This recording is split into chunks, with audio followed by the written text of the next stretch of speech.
Hey guys, how's it going? So welcome back to the channel. In today's video I am going to be going over a gimbal I purchased off of Amazon. And the reason I decided to get a gimbal is to pretty much help get better b-roll footage. So yeah. So the brand I got is a Moza Mini MX. So I will be pretty much unboxing it, kind of going over it to make sure everything works properly, and that's it. So let's go.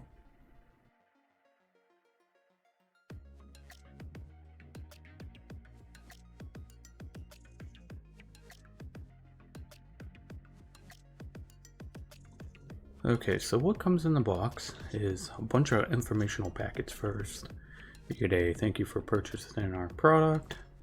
You get the user manual, which is kind of small and kind of thick. And then you also get a little packet to pretty much get the QR codes for the app, the Moza Genie app, and pretty much how to set that up.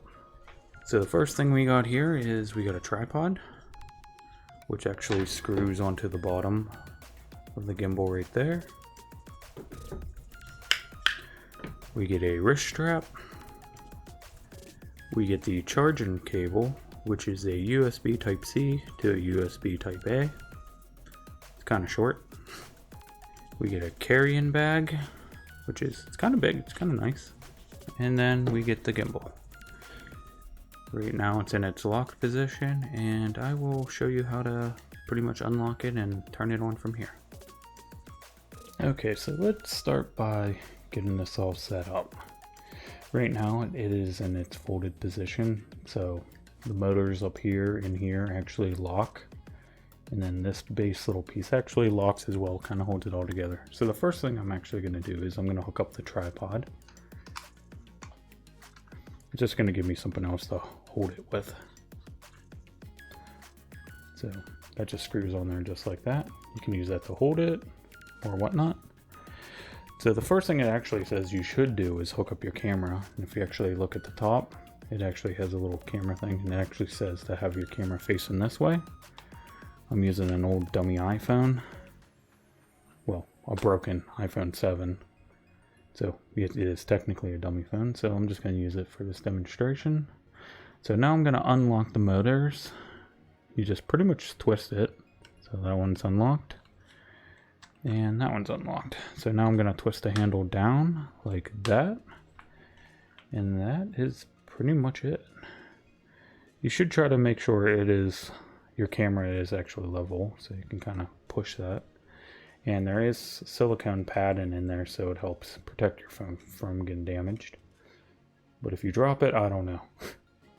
It may land on the gimbal or it may land on your phone, so I guess it's a risk you'd take. I would say I'd still use a case on this.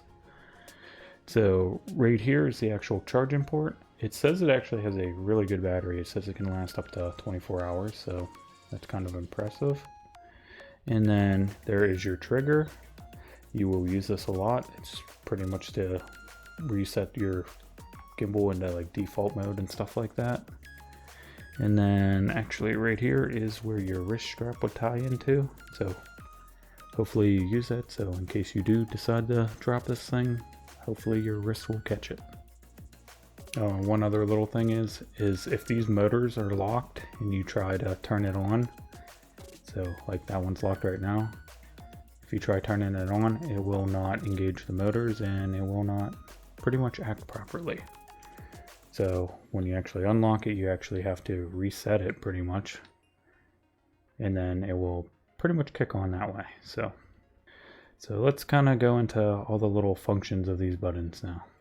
Okay, so the one thing I didn't mention when I was actually going over everything is actually this blue LED, and that is your battery indicator. Also, it lets you know if it's powered on or not. Right now it's at 1 LED. Eventually it will start blinking, which means it has to be recharged. The maximum is 3 LEDs, and it does say, like I was saying before, it can last up to 24 hours. So I guess let's start with these buttons. So the first one here is the power button. If you press and hold it, it will pretty much shut it off, as you can see, just like that. Press and hold it again, it will pretty much turn back on. The other function is if you actually hit it 3 times, it goes into portrait mode. 3 more times, it goes back into landscape mode. Then you have your little joystick here, which you can change your pan and your tilt manually. And then say if you want to get it back into the default position, you actually hit the trigger twice and it goes back to normal. Okay, so you got these two buttons right here, and they're pretty much your zoom in and zoom out, and they also actually go into other different modes as well. So if you actually hit it once on top, it goes into pan and follow. And then if you actually hit the one on the bottom, it goes into the FPV mode, which is a little faster with the motors and stuff like that. And then also, while it's in FPV mode, if you actually hold the joystick to the left or the right, it goes into inception mode, so you can get those weird shots. So other than that, if you press and hold, it will zoom out as much as you want it to. If you double click it, it will zoom out to the maximum. And then with the bottom button, it's the same concept. If you press and hold, it will zoom back in to wherever you want to, and then if you double click it, it will zoom all the way back in. So other than that, those are pretty much the basic functions of this thing. So let's actually go into the app now and mess around with that. Okay, so the first thing I'm going to do is I'm going to go into the Moza Genie app, let it boot up. See, right now it's actually asking me to connect it to it, so I will do that. And there we go, we are connected. Little Lego Mario right there, he's actually going to be my assistant. So I think one of the main modes most people are actually going to use in this thing is this one where you draw over whatever you want it to focus on. And as you can see, now it is tracking it, which is a pretty cool little mode. So I'm actually probably going to be using that a lot. And then you can get all your basic other little camera features and stuff like that. You know, from changing your resolution and your FPS. They have like your time lapses. They have your photo mode. They have a bunch. Okay, I don't know why it's going every which way, but go back. Oh, it's still in tracking mode. That's why. Oh, it's trying to track me. It's using my monitor to track myself. That is weird. But okay. And then there's a couple other little things. There's like pro mode and stuff like that for people who are more camera experienced. We can change the, I guess, the saturation and all those little fun things. And then they have all these little, I guess, filters and crap like that. And then here it's like you can turn on your grid, your safe area, stuff like that. It has anti-shake mode. Put standard on just for fun. I don't know.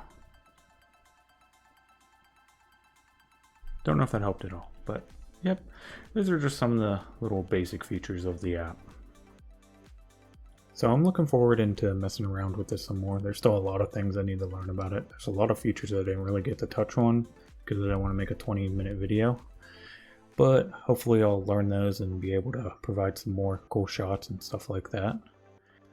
I bought this one just because of the price, and I did buy it used, and it was only $39. I think it normally retails right now for about $59, so don't hold me to that, because you know how Amazon works sometimes. Prices change a lot. So that's going to be it for today's video, and I hope you enjoyed, and if you did, please drop a like. If you have any questions, concerns, comments, you know where to leave them. And if you're new to the channel and you want to see more kind of content like this, please consider subscribing.